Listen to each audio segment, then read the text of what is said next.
केडीएमसीच्या electric buses धूळ खात आहेत। 6 महिन्यांपासून इलेक्ट्रिक बस डेपोतच आहेत।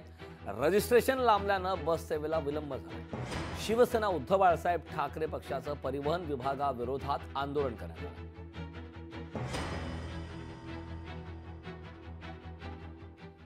आलं। केंद्राने दिलेले आहेत, कॉन्ट्रॅक्टरनी आता चालवायला घेतलेले आहेत, त्यांनी आणून ठेवल्यात, पण या गाड्या पासिंग होत नाहीत।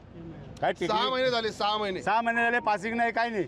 हा काय म्हणतात टेक्निकल प्रॉब्लेम आहे। ते काही असलं तरी तुमच्या ताब्यात गाड्या आहेत, तर तुम्ही हे काम करायला पाहिजे। त्यांनी आमच्याकडे याच्यासाठी बुधवारपर्यंत मुदत मागितली।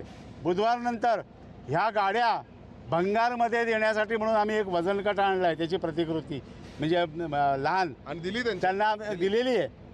आणि त्यांना हेही सांगितलं आहे बुधवारनंतर मी मोठा वजन काटा आणणार, इथेच गाड्यांचं वजन करू, या गाड्या भंगारमध्ये देऊन टाका। तस ती होमोलोगेशन सर्टिफिकेट दिलेलं आहे भारतात या बसेस चालवण्यासाठी, आणि त्याच्यानंतर आता रजिस्ट्रेशनची कारवाई चालू आहे। एक बस आपण रजिस्टर केलेली आहे आणि येत्या 7 दिवसामध्ये उर्वरित बसेस रजिस्ट्रेशन करून शहरातील मार्गावर धावणार आहेत। लोकशाही मराठी ऐका, पहा, जागरूक रहा।